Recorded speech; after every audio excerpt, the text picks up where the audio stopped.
ጥናትና ምርምር ያስፈልጋቸዋል። የትምህርት ተቋም ደግሞ ከምንም በላይ በጥናትና ምርምር መመስረት አለበት። የአማራ ክልል ትምህርት ቢሮም በአመቱ ትኩረት ከሰጣቸው ተግባራት ውስጥ በርካታ ጥናትና ምርምሮች በትምህርት ቤት ደረጃ ተሰርተዋል። ውጤታማ የሆኑት እና የተመረጡት ዛሬ በክልል ደረጃ ተገኝተዋል።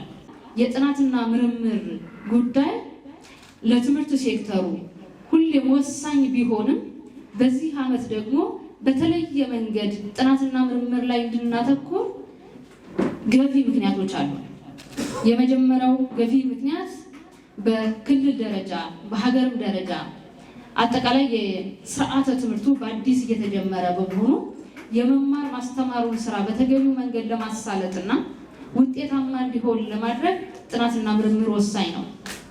ሁለተኛው ገፊ ምክንያት ባለፉት ዓመታት በክልላችን በሰው ሰራሽም ይሁን በተፈጥሮ አደጋ በርካታ ጉዳቶች ተስተናግደዋል። በርካታ ህፃናት ከትምህርት ገበታ ውጭ ሆነዋል። እነዚህ ህፃናት ከትምህርት ገበታ ውጭ ሆነው ወደ ትምህርት ቤት ሲመለሱ ብዙ የስነ ልቦና ጫናዎች ደርሰውባቸው በተለያየ ሁኔታ ውስጥ ሆነው ነው የሚመጡት።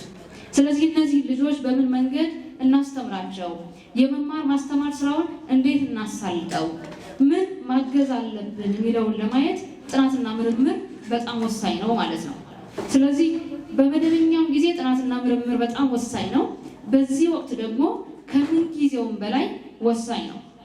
የዚህ ጥናትና ምርምር ሲምፖዚየም ዋና ዓላማ የተሰሩ ጥናትና ምርምሮች ወደ ተግባር እንዲገቡ፣ አንዳንዶቹም በተለይ አክሽን የሆኑት ወደ ተግባር የገቡት ወደ ሌሎቹ ትምህርት ቤቶች እንዲሰፉ፣ አንድ ትምህርት ቤት ላይ ታጥረው የሚቀሩ ሳይሆን የተሰሩ ጥናትና ምርምሮች፣ የተገኙ ግኝቶች፣ የተገኙ ውጤቶች ወደ ሌሎቹ ትምህርት ቤት መስፋት ይጠበቅባቸዋል። ስለዚህ የጥናትና ምርምሩ ዓላማ ጥናትና ምርምር ማካሄድ ብቻ ሳይሆን የተሰሩ ጥናትና ምርምሮች ውጤታቸው በትምህርት ቤት እንዲተገበሩ፣ በዛ ትምህርት ቤት ብቻ ታጥረው እንዳይቀሩና ወደ ሌሎች አካባቢ እንዲሰፉ በጣም ትልቁ ሚና መጫወት አለባቸው። ሁለተኛው ዓላማ አጥኚዎች እርስ በርሳቸው ተሞክሮ እንዲለዋወጡ ነው።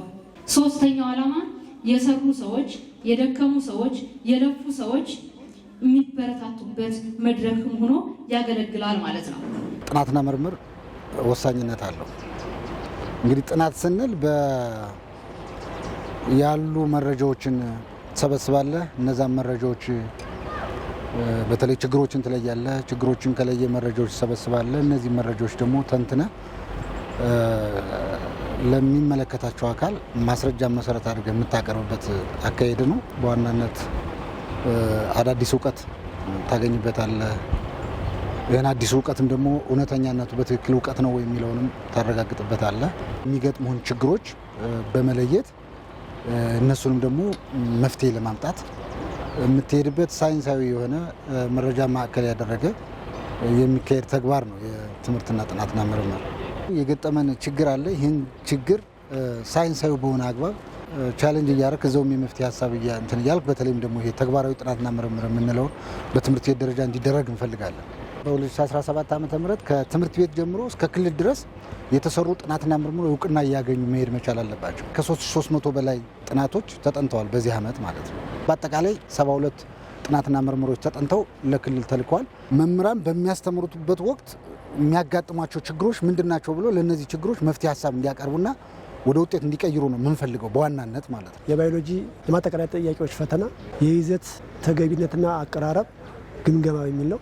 መምህራን መቼም የእውቀት ምንጭ እንደመሆናችን መጠን በተማሪዎችም ሆነ በአጠቃላይ በማህበረሰቡ ላይ የሚታዩ ችግሮችን ነቅሶ በማውጣት ለእኛ ችግሮች መፍትሄ አቅጣጫዎችን በመጠቆምና እንዲፈቱን በማድረግ በመማር ማስተማር ላይ ያሉትን ችግሮች በመቀነስ ቀስ በቀስም ብሎም በማጥፋት ተማሪዎቻችን ከበለጸጉት ሀገሮች ተርታ እንዲሰለፉ ለማድረግ ጥረት እናደርጋለን ብዬ አስባለሁ። ስለዚህ የምናደርጋቸው ጥናትና ምርምሮችም ይህንን ይፈታሉ፣ የመፍታትም አቅም አላቸው ብዬ አስባለሁ። ከተማሪዎች የግብረ ገብነት ጋር በተያያዘ ነው። በመማር ማስተማሩ ላይ ፈተና የሆኑ ተማሪዎች አሉና በተለይ ማህበራዊ ሚዲያ አጠቃቀም ጋር በተያያዘ ተማሪዎች አለባበስ፣ አመጋገብ፣ አነጋገር ጉዳዮች ላይ ትንሽ ለመማር ማስተማሩና ለትምህርት ጥራቱ የተሻለ ውጤት ለማምጣት ፈተና ሆኖ ስላገኘ ነው ከዚህም አንጻር ለሚመለከታቸው አካላት ወይም ባለድርሻ አካላት የሚገባቸውን ነገር በሪኮማንዴሽን አስቀምጠዋል። ወላጆች ልጆቻቸውን ምን ማድረግ እንዳለባቸው በሰፊው ገልጸናል። ጓደኛቸው ማን ነው፣ የት ይውላሉ፣ ምንስ ይማሩ ዋሉ የሚለውን የወላጆች ድርሻ ይሆናል። ሳይኮሎጂስት ወይም ደግሞ የተማሪዎችን ስነልቦና በቅጡ የሚረዳ ለዚሁም በቂ መፍትሄ የሚሰጥ በእያንዳንዱ ትምህርት ቤት የተሻለ ሳይኮሎጂስት ያስፈልጋል። በግብረ ገብነት የተሻለ እውቀት ያላቸው ሰዎች አሁንም ያስፈልጋል። የምክርና የማማከር በእያንዳንዱ ትምህርት ቤት ሊኖሩ የሚገቡ ነው። የእኛ ጥናትና ምርምር በዚህ ልክ ደርሷል ማለት እንችላለን።